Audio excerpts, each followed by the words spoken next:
രാവിലെ ഉറക്കം എണീറ്റപ്പോഴാണ് ഞാൻ ഓർത്തത് അടുത്ത മാസം തൊട്ട് എനിക്ക് വെക്കേഷൻ അല്ല, എന്റെ അൺഎംപ്ലോയ്മെന്റ് എറ സ്റ്റാർട്ട് ചെയ്യാണ്. അതിന്റെ ഒരു റിഹേഴ്സൽ ആയിട്ട് നാടിനും വീടിനും ഉപയോഗപ്പെടുന്ന കുറച്ച് കാര്യം ചെയ്യാന്ന് വിചാരിച്ചു. അതാണ് ഇന്നത്തെ റീല്. അപ്പൊ അൺഎംപ്ലോയിഡ് ആവാൻ പോകുന്ന നിങ്ങളുടെ എല്ലാ സുഹൃത്തുക്കൾക്കും ഇത് അയച്ചൊന്ന് ഓർമ്മിപ്പിച്ചു തരാം. അങ്ങനെ രാവിലെ തന്നെ ഗ്യാസിനെല്ലാം ക്ഷാമമായുണ്ട് വിറകെല്ലാം പറക്കി അടുപ്പിനകത്തോട്ട് കയറ്റി. ഈ കാണുന്ന താറാവിന് രാവിലെ കീരി പിടിച്ച്. അങ്ങനെ കീരിയുടെ വായന്ന് പറക്കിയെടുത്തോണ്ട് വന്നതാണ് ഞാൻ ഇതിന്. പാപ്പട്ടോൻ തീരെ വയ്യ. ഇനി അങ്ങോട്ട് ചക്കയുടെയും മാങ്ങയുടെയും സീസണാണ്. അങ്ങനെ ഉമ്മാക്കൊരു ചക്ക വെട്ടിക്കൊടുത്ത് ഞാൻ മാതൃകയായി. അങ്ങനെ ഒരാഴ്ചയും കൂടെ കഴിഞ്ഞാൽ ഈ കാണുന്ന ചാമ്പയ്ക്കെല്ലാം ചുമന്ന് തുടുത്ത് തക്കുടുമായിട്ടുണ്ടാവും. ബട്ട് അതുവരെ കാത്തിക്കാൻ എനിക്ക് തീരെ ക്ഷമയില്ല.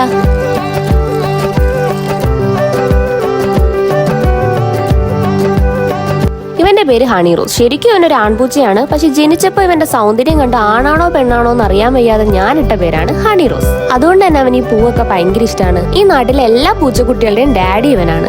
എങ്ങനെയുണ്ട്? മുടുക്കനായില്ലേ? ഇപ്പൊ പുള്ളി അപ്പുറത്തെ വീട്ടിൽ ഏത് മീനാണ് വാങ്ങിച്ചെന്ന് മണപ്പിച്ചെടുക്കാണ്.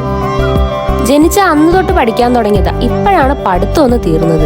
അതുകൊണ്ട് ജോലിക്ക് പോകുന്നതിന് മുമ്പ് കുറച്ചു നാളിങ്ങനെ ഇതുപോലെ പൂവൊക്കെ പിച്ചി നടന്നാലോ എന്നാണ് ഞാൻ ആലോചിക്കുന്നത്. കൂടെ ഡെക്കറേഷന് കുറച്ച് കൃഷിയും കൂടെ ആവാം. സ്വന്തം വീട്ടിൽ പണിയെടുക്കാതെ നിൽക്കുമ്പോഴുള്ള സമാധാനം ഒന്നും എവിടെ പോയാലും കിട്ടില്ല. അപ്പൊ നാഫിറ്റൊക്കെ ആദ്യമായിട്ട് കാണുന്നവരുണ്ടെങ്കിൽ ഒന്ന് ഫോളോ ചെയ്ത് വെച്ചേരെ.